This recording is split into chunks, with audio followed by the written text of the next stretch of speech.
Hello दोस्तों, आज हम बात करेंगे कैंसर के पेशेंट के मैनेजमेंट में कॉमन गलतियां क्या लोग करते हैं। यूजुअली कैंसर का मैनेजमेंट अपने आप में बहुत ग्रे जोन है, बहुत सारे लोग अलग अलग तरह की चीज़ें ट्राई करते हैं। इस दौरान होती है बहुत सारी गलतियां जिसकी वजह से पेशेंट की हालत बिगड़ जाती है। आज हम इन गलतियों को डिस्कस करेंगे ताकि पर्पज़ ये है आपको इन गलतियों के बारे में पता रहे तो आप उसको बेटर वे में मैनेज कर सको और आप इन गलतियों को ना दोहराओ ताकि आपकी कंडीशन ना बिगड़े।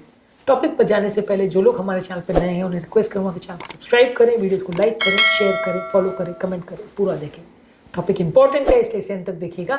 चलिए शुरू करते हैं इंपॉर्टेंट वीडियो।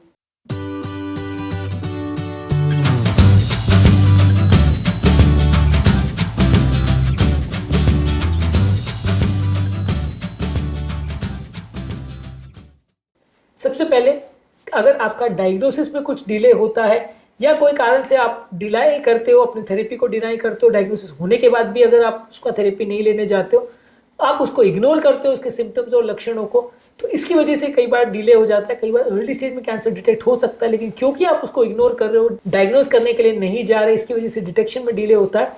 इससे ओवरऑल सर्वाइवल के चांसेस में सिग्निफिकेंट कॉम्प्रोमाइज देखने को मिलता है। तो अगर आप अपने सर्वाइवल के चांसेस अच्छे चाहते हैं तो कैंसर के पेशेंट में डायग्नोसिस में डिले नहीं होना चाहिए, थेरेपी में डिले नहीं होना चाहिए, जितना जल्दी हो ट्रीटमेंट स्टार्ट होना चाहिए। इसके अलावा कई बार लोग सेकेंड ओपिनियन वगैरह सीख नहीं करते, ये भी एक बड़ा मिस्टेक होता है। कई बार कैंसर के पेशेंट में अलग अलग डॉक्टर्स, अलग अलग लोग आपको अलग अलग तरह की थेरेपीज एडवाइस करते हैं। अलग अलग डॉक्टर्स के पास अलग अलग सोल्यूशंस होते हैं, कुछ में फ़ायदा कुछ में नुकसान होता है।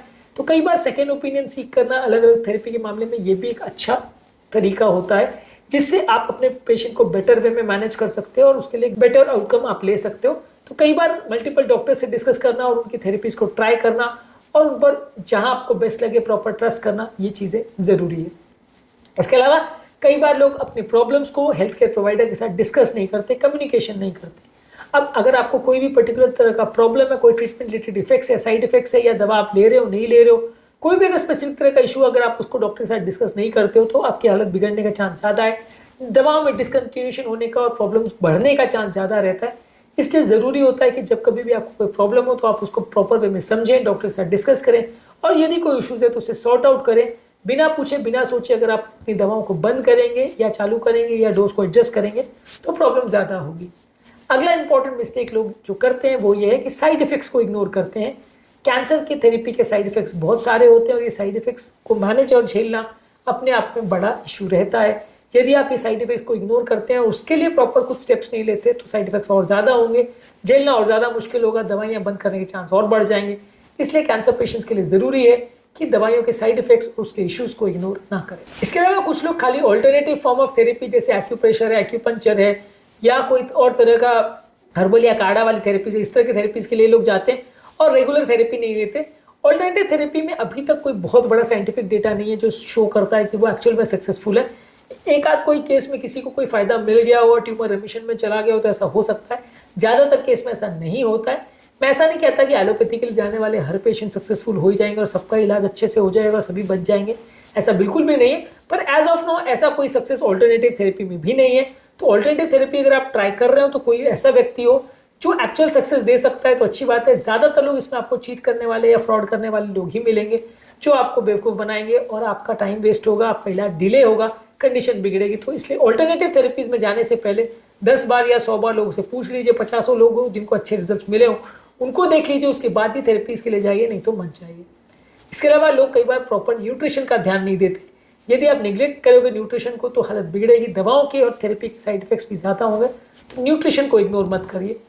अगला इंपॉर्टेंट मिस्टेक जो लोग करते हैं वो ये है कि फिजिकल एक्टिविटी नहीं करते। जब कैंसर डायग्नोज हो जाता है तो बैठे बैठे या पड़े पड़े का जीवन व्यतीत करते हैं, जिससे भी उनकी हालत बिगड़ती है और ओवरऑल लॉन्ग टर्म प्रोग्नोसिस खराब होता है। तो ऐसे लोग को ज़रूरी है कि कैंसर डायग्नोज होने के बाद भी रेगुलर फिजिकली एक्टिव रहें। इससे उनकी ओवरऑल एक्सरसाइज करने से कैपेसिटी इंप्रूव होती है, सर्वाइवल के चांसेस बढ़ते हैं। अगला इंपॉर्टेंट इशू ये कि कैंसर के ट्रीटमेंट होने के बाद या इवन कैंसर के रिमिशन के जाने के बाद भी लोग फॉलोअप करना बंद कर देते हैं, जिससे उनको सडन कैंसर का रिकरेंस हो जाता है, उसके बाद बचाना बहुत मुश्किल हो जाता है। तो इसलिए आपको ज़रूरी ये है कि रेगुलरली अपने डॉक्टर के साथ फॉलोअप करते रहें, क्योंकि कई बार कैंसर सडनली रिकर हो जाता है, आपको पता भी नहीं चलता है, फिर हालत बिगड़ जाती है। इसलिए अपने डॉक्टर के साथ रेगुलर बेस में टच में रहे, फॉलोअप करते रहें और रेगुलर चेक करते रहें ये देखने के लिए कि कैंसर वापस रिकर तो नहीं हो रहा है, क्योंकि इसके चांसेस बहुत ज़्यादा होते हैं। इसके अलावा अगला कॉमन मिस्टेक जो लोग करते हैं कि साइकोलॉजिकल प्रॉब्लम्स को इग्नोर करते हैं। कैंसर के पेशेंट में एंग्जाइटी होना, डिप्रेशन होना, स्ट्रेस होना, नींद ना आना, ये सारे प्रॉब्लम्स बहुत होते हैं और पेशेंट की लाइफ को जितना हम सोचते हैं उससे ज़्यादा अफेक्ट करते हैं। ये सारी बातों को इग्नोर करना अक्सर बहुत नुकसानदायक होता है और पेशेंट के दबाव बंद करने के चांस और उसकी हालत बिगड़ने के चांस, दवाओं के साइड इफेक्ट्स होने के चांस भी कई गुना बढ़ जाते हैं। तो इसलिए मेंटल हेल्थ को इग्नोर करना भी एक इंपॉर्टेंट मिस्टेक होता है जो लोग करते हैं। इसके अलावा कुछ लोग थेरेपी से घबराकर थेरेपी को डिसकंटिन्यू कर देते हैं, इसलिए कुछ सक्सेस का चांस और कम हो जाता है। कई बार क्या होता है कि थेरेपी के साइड इफेक्ट्स तो होते हैं लेकिन बाद में सक्सेस हो जाता है और कैंसर रिमिशन में जा सकता है। तो थेरेपी के डर से और उसके साइड इफेक्ट्स के डर से लोग कई बार थेरेपी बंद कर देते हैं, जिससे भी उनकी हालत बिगड़ती है और फिर पेशेंट का कैंसर एडवांस स्टेज में पहुंच जाता है, थेरेपी और मुश्किल हो जाती है। तो इसलिए थेरेपी को प्रीमैच्योरली डिसकंटिन्यू करना भी एक इंपॉर्टेंट मिस्टेक है जो काफ़ी लोग करते हैं, लेकिन ये एक मिस्टेक होती है। इसके अलावा मेडिसिन को मिसमैनेज करना ये भी एक इंपॉर्टेंट मिस्टेक है। कई बार लोग साइड इफेक्ट के डर से या कॉस्ट के इश्यूज की वजह से लोग कई बार मेडिसिन को बंद कर देते हैं, स्किप कर देते हैं और जैसा प्रिस्क्राइब किया होता है वैसे नहीं लेते हैं, जिससे कि साइड इफेक्ट्स होने का, प्रॉब्लम होने का चांस और बढ़ जाता है और ट्रीटमेंट के रिस्पॉन्ड ना करने का चांस और बढ़ जाता है। तो मेडिसिन को मिसमैनेज करना एक और कॉमन मिस्टेक है जो लोग करते हैं, जिससे उनको लॉन्ग टर्म काफ़ी खामियाजा भुगतना पड़ता है। इसके अलावा कुछ लोग पैलिएटिव केयर को इग्नोर करते हैं। कैंसर के पेशेंट में पेन कम करना, एपेटाइट इंप्रूव करना और बहुत सारी चीज़ों के लिए पैलिएटिव केयर थेरेपी आती है। अगर इसको इग्नोर करते हैं तो कई कैंसर के सिम्टम्स जो मैनेज किए जा सकते हैं, पेशेंट की क्वालिटी ऑफ लाइफ जो इंप्रूव की जा सकती है, पेशेंट को जो सपोर्ट दिया जा सकता है वो मिस हो जाता है और पेशेंट की हालत बिगड़ जाती है। तो पैलिएटिव केयर कैंसर का एक बहुत इंपॉर्टेंट इशू है। इसको हमने बहुत सारे अलग वीडियोस में डिस्कस किया कि पैलिएटिव केयर होता क्या है, इसको भी जरूर चेकआउट करें, लेकिन ये एक इंपॉर्टेंट इशू है जिसको आपको इग्नोर नहीं करना चाहिए। इसके अलावा लोग सपोर्ट सिस्टम्स और फैमिली के जो ओवरऑल इश्यूज है उसको इग्नोर करते हैं। कई बार सब बीमारियों की तरह अगर फैमिली का सपोर्ट नहीं होगा, फ्रेंड्स का सपोर्ट नहीं होगा, रिलेटिव का सपोर्ट नहीं होगा, तो वैसे पेशेंट्स की कंडीशन के बिगड़ने का चांस कई गुना ज़्यादा रहता है। फैमिली का सपोर्ट मिलता है तो ओवरऑल बीमारी से लड़ने की क्षमता कई गुना बढ़ जाती है। तो इसलिए इसको भी इग्नोर नहीं करें। फैमिली का भी एजुकेशन जरूरी है, फ्रेंड्स और फैमिली और रिलेटिव सबका एजुकेशन, और उनको प्रॉपर ट्रेनिंग और इमरजेंसी मैनेजमेंट के बारे में सिखाना जरूरी है ताकि लोग उसको प्रॉपर वे में मैनेज कर सकें और पेशेंट की हालत कुछ बेटर कर सकें। उम्मीद करूंगा कि आज के टॉपिक में कुछ नई बातें जानने को मिली होगी। आज हमने कैंसर के संबंधित कुछ इंपॉर्टेंट मैनेजमेंट मिस्टेक्स पर बात करी। टॉपिक आपके लिए यूजफुल रहा होगा ये सोचते हुए हम टॉपिक को एंड करेंगे। टॉपिक एंड करने से पहले जो लोग हमारे चैनल पर नए हैं उन्हें रिक्वेस्ट करूँगा कि चैनल को सब्सक्राइब करें, वीडियोज़ को लाइक करें, शेयर करें, फॉलो करें, कमेंट करें पूरा।